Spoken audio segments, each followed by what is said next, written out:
With us today is already the number 6 quarterback in Redskins history in career passing yards. He is the number 1 rated quarterback in Redskins history. He has the first and the second most yards in a single season in Redskins history, and he's done this all in 2 years since being named their starter. Put your hands together for Redskins quarterback Kirk Cousins. Yeah.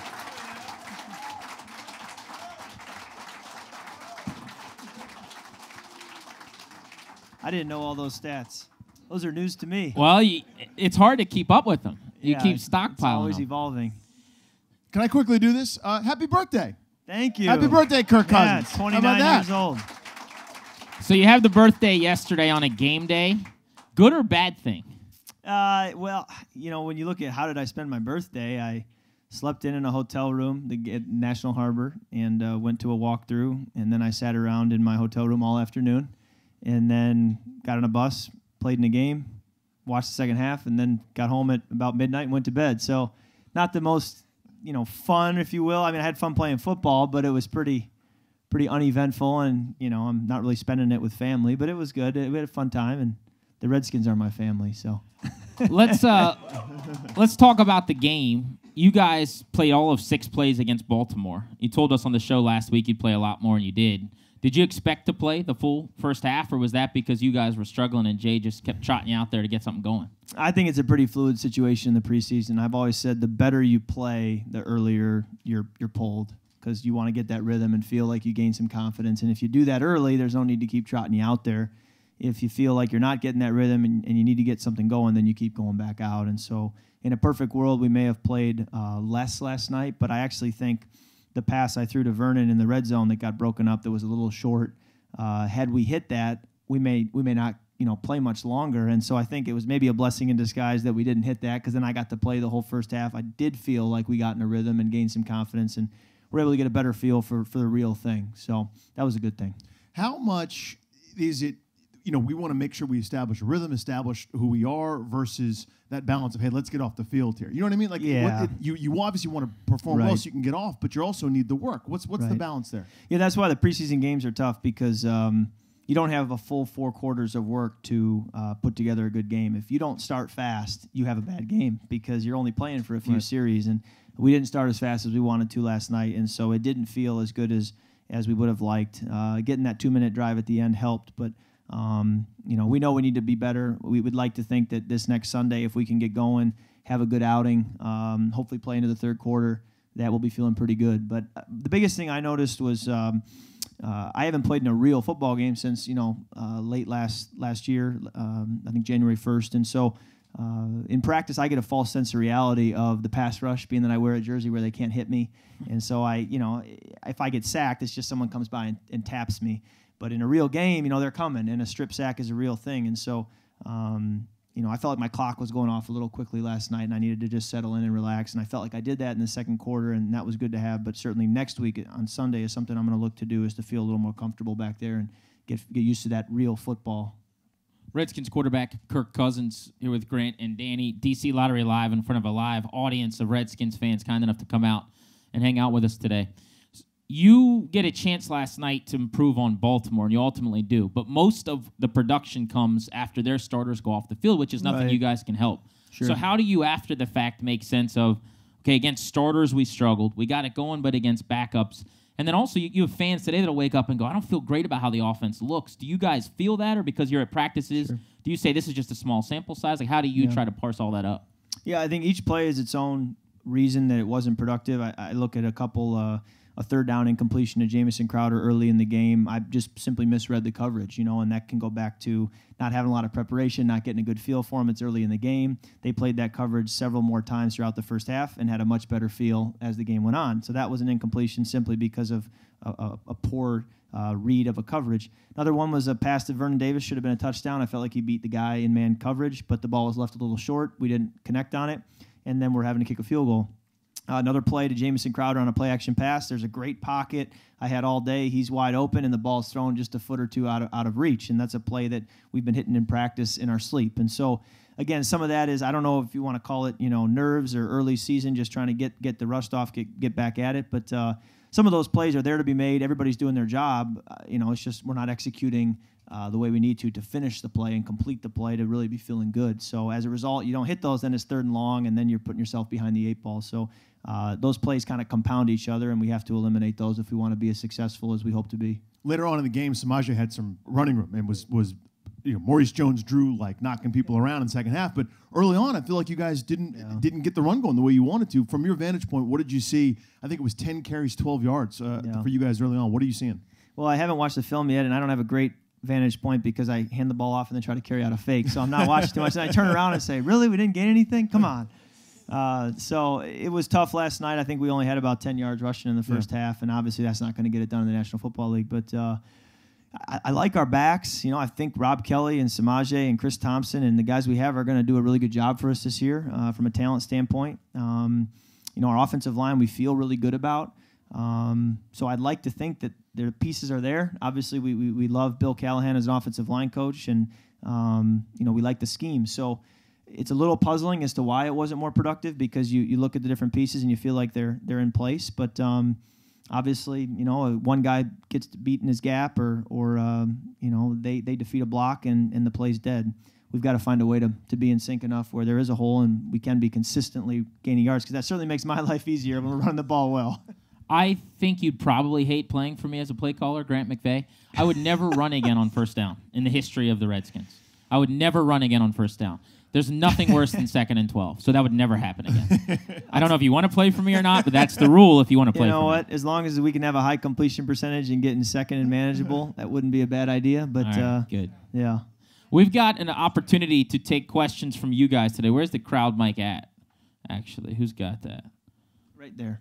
Right here? Okay, cool. So we will pass that out if you want to. Oh, right here. You want to control it, Thami? So Jay, we can start with, who's here, and we can kind of go around the horn. If you guys have questions, this is great, by the way. Why Thanks we're for coming this. out, and I love taking questions from the audience face to face. This is cool. So we've been working your guys' questions for Kirk. Danny and I get to talk to him every single week, and we should point out, thanks to Kirk, he's with us again this season. Was loyal to us and stayed with us on 106.7 The Fan, which was very, very cool, and we appreciate that. Absolutely.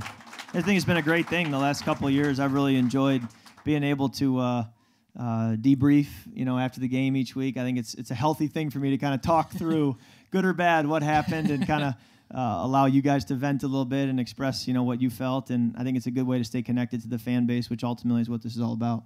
Appreciate it. Go ahead. First off, as a fan, we all behind you. Thank you. We love you, man. Just do your best out there. Second off, Ryan Grant is the second shortest guy out of 12 people on the team. Why throw a fade right there? Sure. Yeah. That's a good question. By the way, the first fan question is about a fade. I want that reminded months from now. A little bit backstory there. So first of all, we're not trying to run our best plays in the red zone right now in the preseason. So going into the game, I remember looking at the call sheet the night before in the hotel and looking at Coach Gruden like, is this all we got down here? It's a slim pickings. And I said, and some of these plays, a lot of times we'll call 2 or sometimes 3 plays in the huddle to say, if we don't get the coverage we want, this play's dead, we're going to get to the second play. And then I'll alert a third play if that second play is not ideal. And in this case, we're calling 1 play and we're running it. And so he called, we called that play, and I said, it's really meant for a certain coverage, and we may not get that coverage. He said, just run it. It's the preseason. Let's just try to get some work. So right away, we're like, this isn't ideal, but let's give ourselves a chance. And I didn't want to take a sack, so I just threw it up. The other alternative is nothing's open. Let me just scramble and try to make something happen. And that's what we talk about is when to do that. When a play's dead, when do you just take off, try to make something happen, and when do you throw it out of bounds and live for the next play? That's actually really good insight, though, because I don't think people have a good understanding how little game planning goes in, or how little almost you guys care what Green Bay's doing last night. Like, it's all about you focusing on yourselves, whereas all week long in week 1, it's about the Eagles. Right. I think the first 2 preseason games are less about our opponent. The third preseason game is a dress rehearsal. We do spend the whole week trying to give our new players, our rookies who are going to have a vital role this season, get a feel for this is what a game week looks like. This is how the schedule plays out. This is how you need to handle your business to be ready for Sunday so that they get used to that routine. Because up until this point, we haven't been in that routine. And, we will study Cincinnati, and we will, the best we can, be ready for what they do.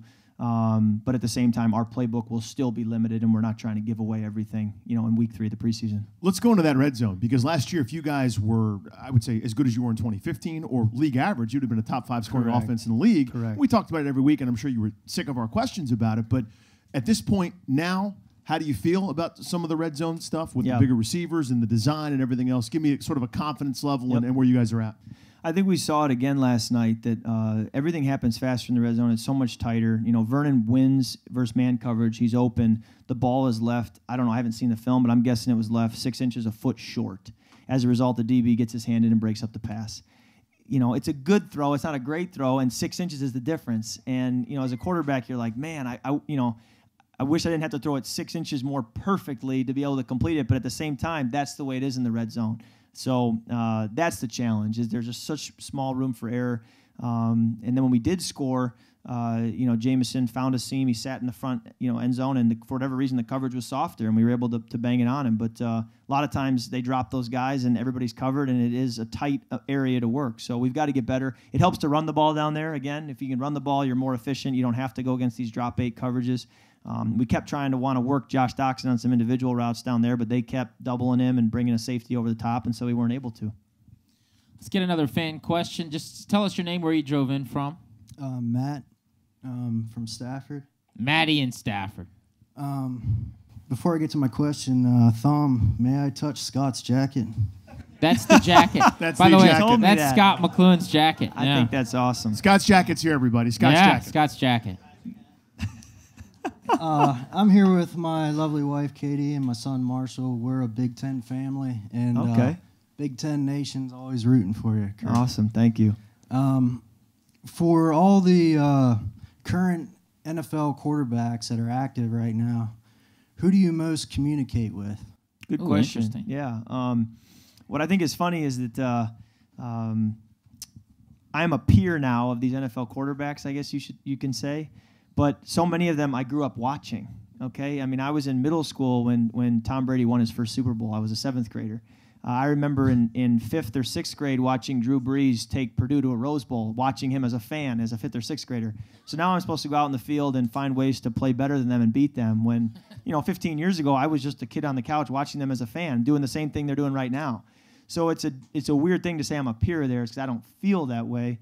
But every year I play, I feel a little bit more like I belong, I guess. And who I communicate with, I meet these guys in the offseason at different events like the Pro Bowl or different conferences that I'll go to or the NFL PA meetings. And those guys that are there are the ones I connect with mostly. So it was a privilege to be around Drew Brees last year at the Pro Bowl. Dak Prescott was also there. But it was cool to talk to Drew because we run a very similar offense, and he's had so much success and is going to be a Hall of Famer. And to just hear how he goes about his business and everything from the way he prepares every week to the way he takes care of his body in the offseason to how he deals with his family and his role as a dad.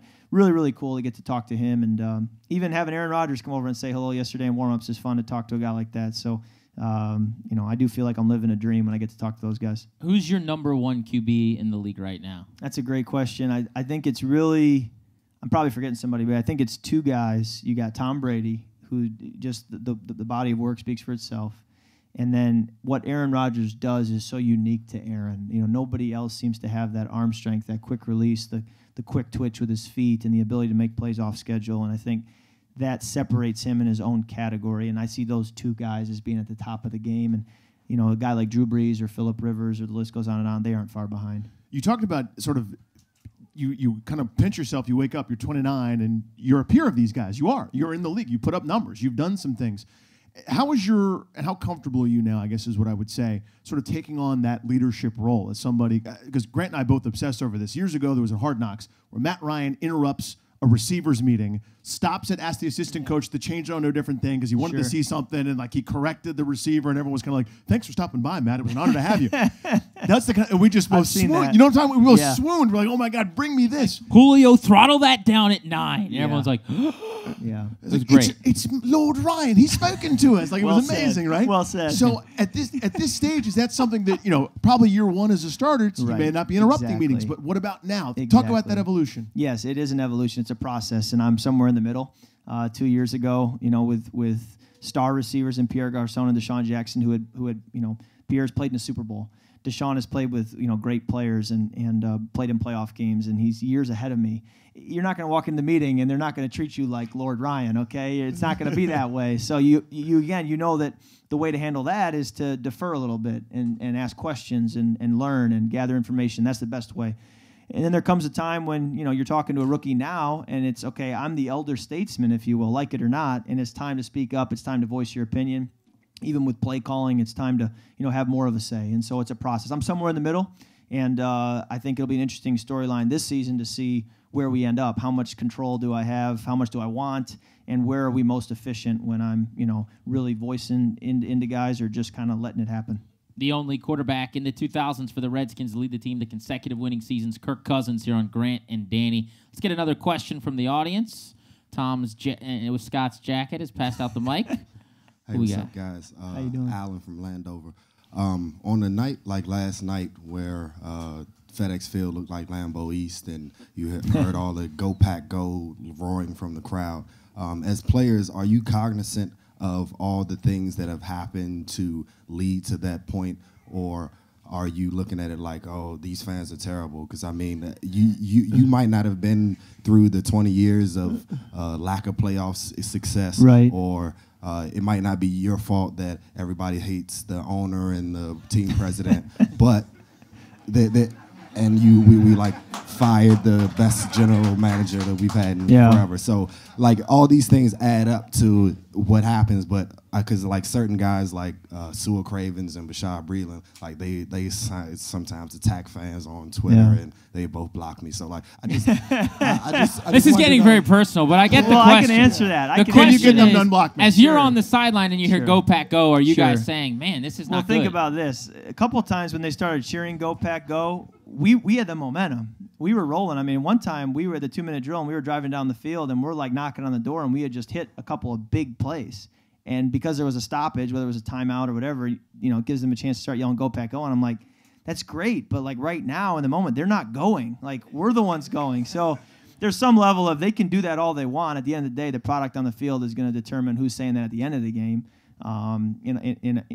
And then also the Packers have a great fan base. You can go anywhere. They're going to travel well. They're going to show up. And, D.C. at times can be a transplant community. We're going to have a lot of fans from other teams live here in this city, and that's going to attract, opposing teams to bring a lot of fans. But I think at the end of the day, we control ultimately fans' interest. If we're winning, if we're playing well, they're going to show up. They're going to be there. They're going to have our backs, and they're going to cheer for us. And if we don't put a good product on the field, shame on us, and we shouldn't expect anything from them. So I think it's our job to own that and to be ready to put a good product on the field because you guys are dying to cheer for us. And as I've said, we got to give you something to cheer about. That's worthy of an ovation. That's worthy of an ovation. That would be a good time. This would be a good time to go crazy. You mentioned 2-minute, which gets me on to pet peeve number 2 of the day, which is you guys are so good with tempo. Like the 2-minute offense, I think you guys are elite. When you go spread, gun, Chris Thompson next to you, working one-on-one, we see that in 2-minute situations. But you are allowed to do that whenever you'd like. Sure. Why not more of that? Sure. Because we've heard in the past, like, oh, we want to do some of that, but then it doesn't happen. Is it all situational or what? Yeah, great question. I mean, in practice, too, we've had our 2-minute drills, and we felt really good and efficient moving the ball down the field when we do it. So it's something we do well. We protect so well, which helps. We have a lot of guys we can spread the ball around to, so they can't just cover 1 or 2 guys and shut us down. I think it goes back to time of possession, trying to not just throw our defense right back on the field if we're quickly 3 and out. I think it goes back to the fact that we know at the end of the day to win in this league, especially late in the year in tough weather in the playoffs, you've got to be able to run the football, and good teams can do it. And while there are occasionally games where you got to throw 45 times, 50 times, and do it through the air, when you can run the football, it changes the whole complexion of your season and of your consistent ability to win football games. So we want to establish a run. We want to be good at that. Obviously, if it's not working or we feel like it's a week where it's a defense that's going to shut us down, then we'll probably abandon it and try to throw the football and beat a team that way. But, we'd like to be consistent, be balanced, keep teams off balance. And a big part of our passing game in the past couple of years has been play-action pass. You're not having a good play-action pass offense if you're not running the football, or at least trying to run the football, giving the threat of run. So we've got to be balanced to really open up the passing game. Kirk, fan question a moment ago mentioned Bruce Allen in there. What's your relationship like with him now, and how's that changed and evolved? We have a good relationship because communication has been good. We're on the same page. He knows, what I feel we need to do to win, and I know what he feels we need to do to win. And again, if we win football games, everything else takes care of itself. We'll both be in a good position, and this fan base will be excited. And if we don't win football games, then yeah, it's not going to go well. But we understand that, and it's a competitive business. And as I've said, how the ball's in the team's court in the off season. Between now and the end of the season, the ball's in my court, and I got to go play football well. And this is my time to go out there and prove that I belong here. Next question from a listener. What's your name? Where'd you come in from? I'm Brian from Stafford. How you doing, Kurt? Doing well. Thanks for coming. Just wanted to do one comment, one question. Comment is I'm really proud of how you conduct yourself on and off the field, and just keep it up because Thanks. I think you put a really good image out there for Redskins and as a team leader of the Thank you. group. And then my question is I'm here with my son Jack, and we both enjoy going behind the scenes and like knowing what it's like behind. So Sure. I was wondering maybe if we could have like Jay and John Gruden breaking down a play where you hit Terrell Pryor deep or something like that. Could we help on a hitch and go or something like that? The impersonations? Yeah, Jay and John, and you looking at film, hitting Terrell Pryor He on wants like little a role Gruden- play here? a a double Gruden- on a Gruden double go coaches on a double go. Yep. Sketch idea. Which one's Jay? Which one's John? Yeah, well, I don't know why John's in the He meeting would room, be by the way. John, I guess. He's yeah. probably both, huh? Yeah, he would have to be. I don't know. This is so awkward right in front of all these people. Well, but in all sincerity, just to go into that, if you guys have something going and it's going good, is it the type of thing where Jay likes to dwell on it and keep playing it over and over again? Is, oh man, and he starts like getting into doing his Randy Macho Man type Yeah. stuff, or does he harp Yeah. on the negative? Like, give me some insight there. Yeah, what I like about Jay is he's very to the point. He makes it very clear, very simple. And Jay's not a control freak. Jay's not trying to micromanage. Yeah. Which is why I think the longer I play, the more command I have, the better I feel out there, the better it's going to be. It's like a double benefit because he wants a quarterback who can really take the reins and really control it and have a lot of say. And you can't do that until you've earned it and been out there and been through it. So I think the longer we work together, it's only going to get better and better and better, and it makes for a good relationship. So but he's in a different role this year. Going back to 2014 was the last time he was really in that role of calling plays and devising everything. So and being in the room so much. So it is a little new or different from that standpoint. But at the same time, he's been there, done that. He had success. Went to 3 straight playoff berths with the Bengals, and Andy Dalton went to several Pro Bowls with him. And he likes to throw the ball. He understands the drop back game, and you'll see that. So. We're going to throw the ball this year. There'll be plenty of yards through the air, and what we got to do is we got to then convert it into points in the red zone, and we've got to be balanced in the run game. And if we can do that, I think we got a lot of good things ahead. How much different or how much new is there in the offense? Because Sean was not just a Jay guy; he was a Kyle guy. Right. And so Jay and Sean don't see eye to eye on everything in terms of moving the ball. Is it going to? Will we be able, as novice football fans, to notice a difference? I don't know that you will. I don't know that you will notice much of a difference. I think you'd have to go through several weeks, and it'd be an interesting study to see what's the comparison of play-action passes and screens and quick games and dropbacks, and how much of those are different from what it was the last 2 years. It'd be interesting to see, but I think it'll look pretty similar. I don't want to give away what we're planning on doing, but at the same time, I felt like last night felt like last year a lot, and it didn't feel like a brand new offense. Yeah, the ball probably ends up in Jordan Reed's hands sometimes. Yeah, well you said. You don't overcomplicate Ideally, things, right? a lot of Jamison Crowder. I'll feel good about that. Who's next? Right here up front. This is actually a question from Jeremiah. Who Jeremiah's Now, got not only the he's- jersey but the pants too. he's actually got a helmet Full over uniform. here too. That's outstanding. So, he is a huge fan of Kirk Cousins. All right, But thank he you, wanted to Jeremiah. know who your favorite receiver to pass to is. Well, I always say that picking a favorite receiver is like a parent trying to pick a favorite child. Everybody's different. There's positives and negatives and pros and cons to each one, but it's hard to pick a favorite. I will say this, if I could just kind of praise our receiving core in general. I continue to be really excited about Terrell Pryor. People talk about his size and all that. Yeah, that's great, but he goes about his business like a professional. He comes to work every day. He sees the big picture. He doesn't look at life through a straw. being a former quarterback, he understands it takes a whole group to make an offense go. He understands coverage. He's only going to get better. I think he's still in the early portion of his development as a wide receiver, and I'm excited to just enjoy playing with him this year. Josh Doxson, I'm excited about because much the same way. I think he's only scratched the surface of what he's going to be able to do, and it's all potential right now, and so we've got to get that potential to turn into production, and we're excited about that. We know what Jamison Crowder can do. You could argue that Jamison is our best receiver, just because of what he's already shown and how natural he is at the position.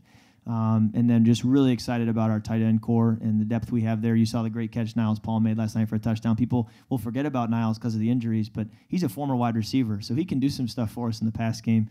And then I love getting Chris Thompson involved again last night with some great plays and catching the ball, and he was really strong in protection as well. So it's a whole group, and Ryan Grant is going to help us as well. He's had a great camp and continues to take another step. So I'm excited for what this year is going to look like with the receiving core. Scott's Jacker with our next fan's question over here. Hi, Carl from Southern Maryland with my son Willie back there. Got a little bit of shtick, 20-plus years of Danny here. Any chance week 17 on the show after with them, you can let us know where you're going? I'm 4XL. It takes a little while to get a new jersey. So you know what? I'll try to be a little more decisive this year maybe and not say that I need more time. I appreciate it. Like I try to move more quickly. I'm all for not holding people up. Gotcha. I appreciate it. Thank you much. Can do. Appreciate you. Next question from a listener. You guys get an opportunity. Rare chance here to talk with Kirk Cousins. What's up, Kirk? Mark from Alexandria. Hey, Mark. Can you, first off, just give me a you like that for my snap? Oh, he's going to snap it live. You like that. All right. Young people, that was fun. I like that. I would have never thought to do that. Young people. Young people. If you had fantasy, where would you draft yourself? Ooh. That's a good question. Yourself? The last time I played fantasy football, I think I was in 8th grade. So I'm not too big into it, but the way I understand it is they value touchdowns, they value yards. So you're going back to, who's gonna put the ball in the air and who's gonna make plays. But I think when you look at the way we protect and the talented skill positions and the commitment that Jay has and the understanding that Jay has of throwing the ball, I think that it's going to give me a chance to be a good fantasy player this year, if you will. But ultimately, as you know, I just want to win games. And if it means handing the ball off to Rob Kelly and I go 9 for 12 in a game and kill my people's fantasy teams, I'm okay with that.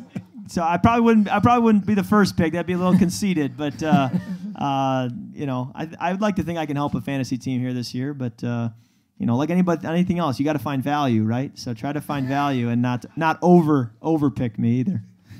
I think I heard I'm going to do very well. Maybe that was in there. Maybe 3rd round. That was something like that.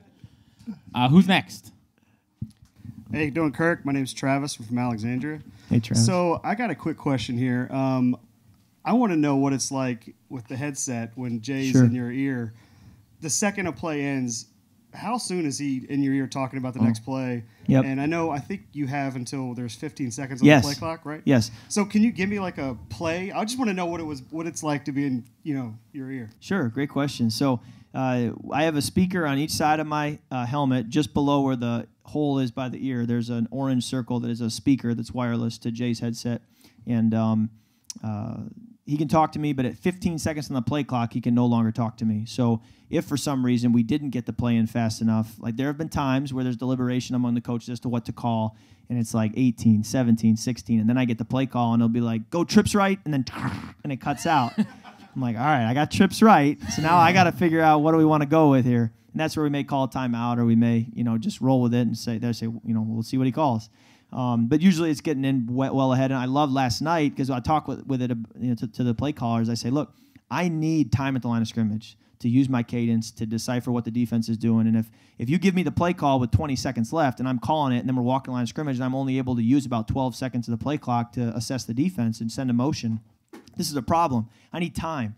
And last night I loved it because I kept breaking the huddle and looking up, and it was like 19 seconds. And I'm like, oh, this is a dream. I can sit back here and just kind of take my time. And I was snapping the ball with 6, 5, 4 seconds. So that really helped. But, a typical deal, it'll come in with probably 30 seconds. Jay was pretty decisive last night. There wasn't a lot of deliberation. And it's a little staticky.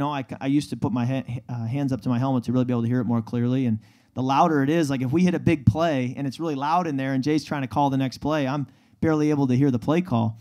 But, it'd be like, hey, go trips right, 300 jet steamer. It's just a simple call that we'll get to. And, it's easy to say. Now, when you get that, you have obviously priorities. You know right away, like Jameson's 1, Jordan's 2. Yes. So like with trips right, 300 jet steamer, that's what we would call a 3 deep, 2 deep read. Meaning if we get single high, we want to work a certain route. If we get split safeties, we want to work a certain route. And then we know we have to reset to our halfback as our outlet. Obviously, if the halfback's used in protection, then he's not available. And so you got to be aware of that as well. And then, we can work backside if we get an ideal look or a premier look, we call it. You guys got all that, right? What's the balance between, hey, watch out for the strong safety, man. Watch out for the linebacker, the Mike, the Sam. You can name all 11 guys. Sure. What's the balance there with like a key, like, hey, on this play, check this out versus just let me run the play, man. Sure. So that's one of Jay's philosophies is, every protection has different rules with it. And, Jay will use 7 players in protection, which takes, the pressure off of me because now we have what we call max protection, meaning we have a lot of guys protecting and very few guys running a route, which gives me time to be able to assess the defense. And then there are other protections where only 5 guys are protecting and we're sending 5 guys out on a route, which means I need to know where the line's going and I need to see the blitzes. And if they bring more than we can block or they overload a side, I'm going to be what we call hot, meaning I don't have time to get the ball out. I got to find a quick element and throw it quickly. So protection is the name of the game. That's probably the biggest growth from a college quarterback to a professional quarterback is to understand defenses enough to also then understand protections. Because if you're not protecting, you don't know where your pressure's coming from, it's hard to play. You're constantly getting hit and you're constantly taking sacks. One last thing. I don't think people have an understanding of how much you invest in just like your body, with that being what basically makes you your money. Whether it's the way you sleep or the treatment you get from chiropractors, give people an idea like during the week of what all you're doing to get ready for a Sunday. Yeah, it's a tough balance between the X's and O's, time at the building, preparing for the football side, and then knowing that I also need to prepare my body at home for the physical side of the season, especially I need to be doing things week 1, 2, and 3 so that I'm still there in weeks 11, 12, and 13. And, I have to be available. I mean, that's something that Mr. Snyder will even communicate to me. Like, look, if you're our guy, you got to be out there. We can't have you on the sidelines injured. And so I understand that. And as a result, I want to really make an investment because I only get one body. And I talk to these guys like Drew Brees at the Pro Bowl and say, how have you been able to play 15, 16, 17 years and just not miss games and still feel good at your age? You're not limping around. You look like you're 26. How do you do that? And it's a combination of disciplined diet, disciplined sleep, going to bed early, getting a good 9 hours, and then things like a hyperbaric chamber, things like stretching, having a personal trainer. It takes a financial investment, but it's well worth it. And it takes discipline, but as you know, it's a beautiful thing when you can put it all together and be feeling good. Oh, I know, yeah. Hyperbaric chamber, man, that's a great way to sleep. Say something. Yeah, Jay gives me a hard time for it. A couple times at practice in training camp, I would scramble to my left, and I have this bad habit of while I'm scrambling to my left, I'll turn back and stop and look to throw back. And he said, Kirk, you're going to get yourself killed. And if you keep doing that, that DN's going to hit you. You're going to need 3 chambers. So he'll, kind of make those jests at the chamber. But you get 9 hours of sleep a night? I try to, and we actually had a sleep doctor come in from Stanford this offseason to talk to our team. And she communicated the importance of sleep to us and how to handle that because we have a few West Coast trips this year. We're going to leave a day early. All these things that go into being ready for Sunday and kickoff and not being all out of whack. And we talked about that, and maybe we should practice at some different hours this year to be ready for that and to play better. And she said that some of the top athletes in the world, the LeBron Jameses, the Roger Federers, these guys are sleeping like 12 hours a night. And she said that, we think that, you oversleep, you sleep too much, you're lazy. The research is showing that, if you want to cut corners and only get 5-6 hours a night, that's fine for a time, but that catches up with you. And eventually that you get the short end of the stick. And so for the long-term health and long-term production and to be there in week 17, I try to get 9 hours a night. And the key is I'm still getting up at 6. So the key is getting to bed at 9 rather than sleeping in. That's the key is being disciplined enough to say, hey, it's the first quarter of this game. I really want to watch it, but I'm turning it off and I'm going to bed. That's hard to do. Yeah, the baby will help with that schedule. It'll be much easier. Yeah. Oh, man. That's a whole nother 30 Give it a month. Right? Anything with a captive audience here you want to say on behalf of the team or to the Redskins fans before we let you go? Well, I just want to say thank you. It's a privilege to play for you all, and you guys have been phenomenal from day one that I've been here. And my wife and I love living here. We love being in this city. And when I talk about being disciplined and doing the things you don't want to do so you can do the things you do want to do, what I want to do is to give the people in this room something to cheer about. I think when I run out on the field, I think of you guys either in the stadium or at home or around your TV sets, gathered with family and friends, living and dying with every up and down of this team and this season. And I understand that when we win, this city comes alive. And crime goes down the day after we win. I mean, it is a beautiful thing when the Redskins are winning, okay? So this city comes together, and in a city where there can be a lot of division, there's one thing we can all be united about, and that's the Redskins. And when they're winning, we come together. And I understand that. I'll put it that way. It doesn't mean we're going to go 16-0, but understand that I get that. I understand that, and I understand we need to win. And it's a beautiful thing. And you guys did it in the 80s and the early 90s with Joe Gibbs, and we can do it again. But I want to see that happen. I want to make that come alive. And when you see the Redskins and people wear Redskins around town, I want people to think excellence and class. And we can do that. Outstanding. Kirk, thank you very much. This was great, Absolutely. man. Appreciate it. Well thank done. you to Kava for being here. That's right. We got to thank Lindsay for making this event possible and our friends at Kava who are catering today's lunch. Another good way to have a long career. That's right. Eat a lot of Kava. I've heard that. That's the stuff you should be eating to have a long career. So thank you so much to them. Thanks to Lindsay. Ladies and gentlemen, Kirk Cousins. Thank you, guys. Thank you.